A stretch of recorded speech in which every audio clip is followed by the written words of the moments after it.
Hey everybody, what is up? Welcome to my Paragon prediction for Monolith. But what exactly am I predicting in this video?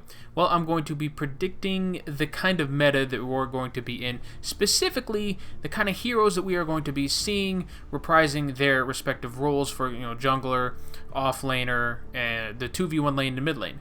But I'm also going to predict, or try to predict, which hero would best suit their individual roles, right?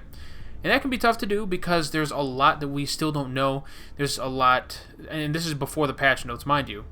But, for example, I'm not going to take into account any changes that the heroes might go through. I'm just going to take them as is right now, alongside everything else we know, like no travel mode, the movement speed increase, so on and so forth.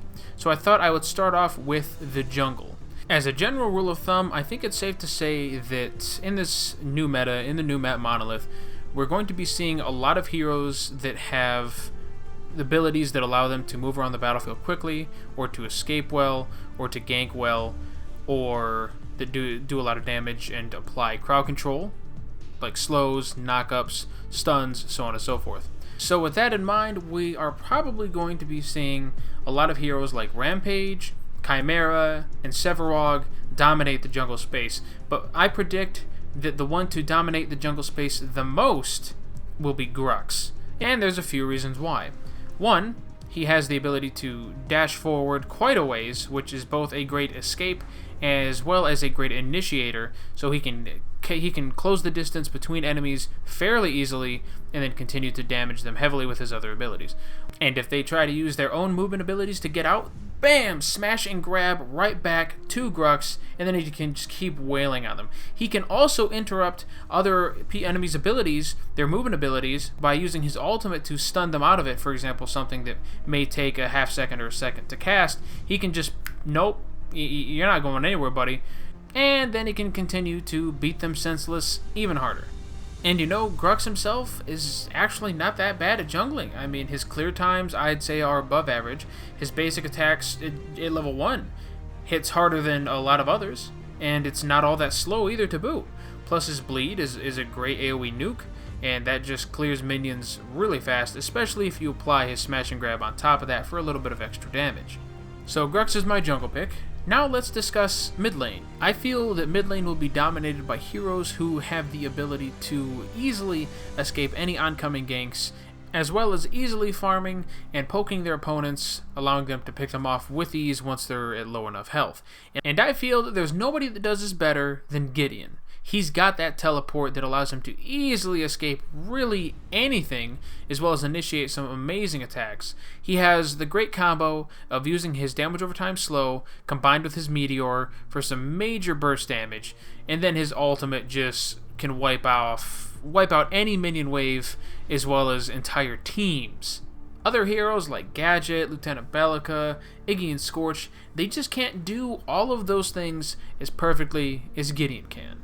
And that's why I feel he will dominate mid lane and just be an incredible nuisance, hard to kill, hard to catch. He'll have great farming ability. He can really poke the enemy with those meteors of his, and he can commit to a team fight easily, all the while getting those kills and escaping if need be. The next spot we're going to be talking about is the Offlane on the left side of the Monolith map, the 2v1 lane, and you are the one in that equation. You're going to be going up against their carry, who will be farming the whole time, and their support, who will likely be trying to shove their fist up your ass the whole time. They are going to be bugging you non-stop, probably denying you farm, hurting you, poking you, trying to kill you, who knows, and it's going to be a pain, so you're going to want to be playing as somebody who can take that and farm regardless. They need to have the ability to farm as well as escape if need be, if crowd control comes their way. Now, at first I was thinking heroes like Crunch, Quang, and Rampage might be able to do the job because they have some abilities that allow them to sustain, except for Crunch, not really, but he does have a pretty decent escape. He's got some crowd control and AoE and all that, so farming wouldn't be a problem. But at the same time, the enemy team, the 2v1 aspect of it, they're probably going to be poking you a ton, and you're going to be losing a lot of health, and if you're melee, it's not really going to be ideal for farming, and you won't be able to keep up. So then I was thinking that heroes like Lieutenant Bellica, Iggy and Scorch, and so on would be able to do the job appropriately. But actually, I think the best one to do the job would be Gadget. Sure, she doesn't have quite the hard crowd control that Iggy and Lieutenant Bellica have, but she has a really great way to both escape and engage using her speed gate. She can push towers. She can manipulate minions with her speed gate too, which is very important.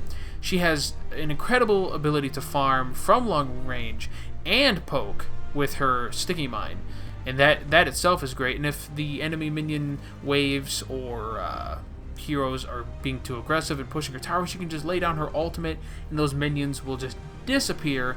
She will be great at defending any offlane, 2v1, no matter what. And if she gets pulled, she can just speed gate out of there and throw down some mines and slows and all that stuff. And for me personally, I would take her to offlane any day of the week. And now, I know Iggy and Scorch was a pretty close contender because of his turrets, his ability to farm because of said turrets, but I was also thinking that with the Ranger and support on the other end, they'd be able to take out those turrets really quickly, especially if one of them had an ability that had multiple ticks of damage to it, and those turrets would just melt, and then he'd be kind of out of luck. On the flip side, he does have the ability to get away pretty quickly with his speed boost, but it's not quite as potent as Gadget's speed gate, in my opinion. He also has his ultimate, which is a great burst and disengage. So if he was attacked or ganked or what have you, he could use that to probably escape. And that's not something that Gadget has, but what she does has is much better range on her abilities that would both allow her to farm easier and poke the enemy support and rangers so that counter ganks could technically be possible. She'd be able to speed up the entire team when it came to team fights, not just in her lane. And that ultimate of hers would send any dedicated push on her tower running. And now we look to the other side of the lane, or the right side of the map, where the ranger and the support will go to farm themselves silly. And let's look at the support first. I think Narbash is going to be the right man for the job, because he's living the thunk life, you know. And when you thunk people, they just get thunked, and it's great. But I feel for the new map that Narbash is kind of the full package. He has that single target stun that can be just absolutely amazing for harassing the enemy lane opponent.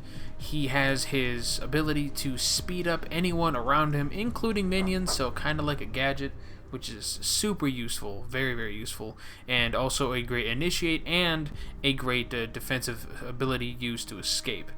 His next ability is an AoE heal, and while it's pretty trashy, it can help every now and then if you have like maybe an ass ton of mana that can handle that kind of usage.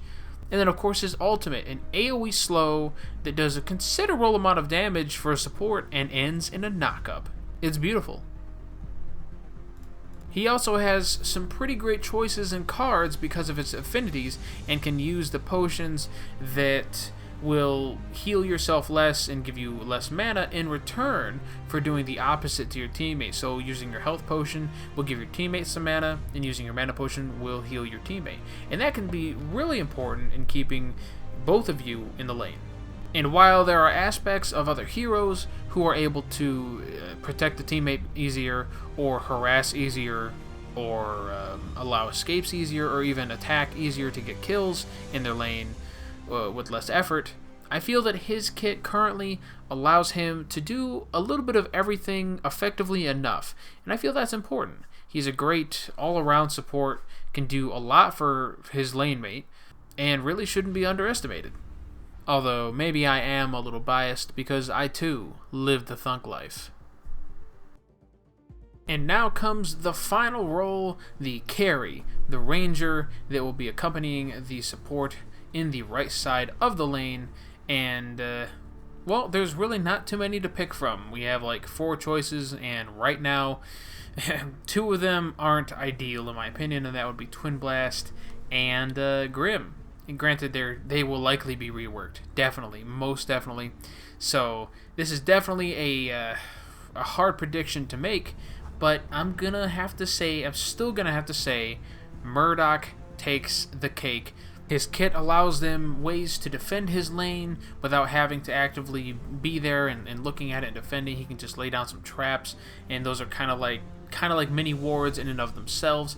He has the ability to push people away from him who might use their abilities to close the gap, and bam, the gap is reopened instantly because of that. He has a strong AoE nuke that shreds armor, and then his ultimate just shreds all armor, has infinite range, can hit multiple enemies, and the only thing is required is that it has to be manually aimed, and since there won't be any travel mode, people will not be moving as quickly, even though the movement speed will be increased, so it'll be a little bit harder to hit, but I think people will be able to adjust very easily. And other rangers like Sparrow, definitely Twin Blast and Grim, they just can't quite do what he does. There's a reason he's still picked as one of the most popular rangers today, currently in this map and meta.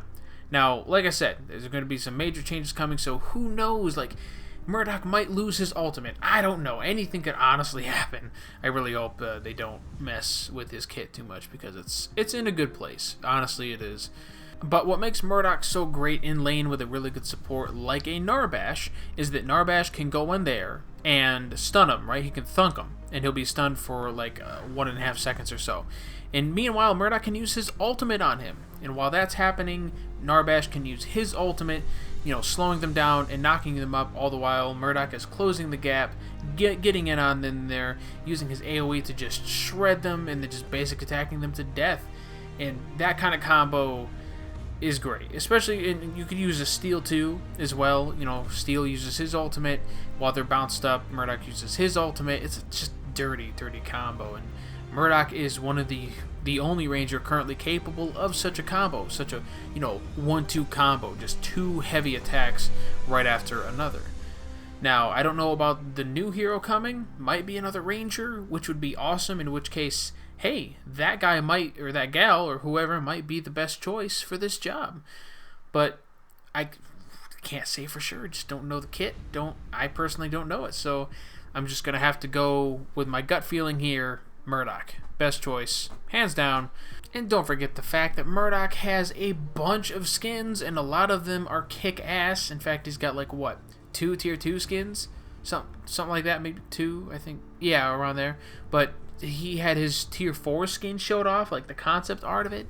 It is the most badass looking thing I've ever seen. A whole new character, they say. And I'm betting that Murdoch will be the first one to get a tier 4 skin, which all the more cements the idea that he is the best in the 2v1 lane. Now, folks, take everything I said here with a grain of salt until we see the patch notes, until I get my hands on it and really get in there and discover what's what. It's really hard to make these claims, but I'm doing my best here, and I thought it'd be kind of fun to try and predict what's meta without knowing the meta at all. And yeah, I understand this whole video might be pointless, but it's kind of fun to think about. It's fun to theorize, to theorycraft, and all that stuff. Let me know what you guys think in the comments down below. Do you think I was close? Do you think I'll be close? Do you think I will be completely off? Give me your favorite heroes or favorite hero per role like I did. Let me know what your 5 picks are, and we'll have a cool discussion around that. If you enjoyed the video, then hit that like button, slap it with the underside of your hand with your palm like this. I want to hear it like that. Yep, just slap that shit. Appreciate it, guys. If you haven't already, hit that subscribe button. Would greatly appreciate that as well. I make content like this on the regular, pretty much all about Paragon all the time. Not gonna stop until this game dies. So yeah, stick around for that awesomeness. Thank you for watching, and I will catch you next time.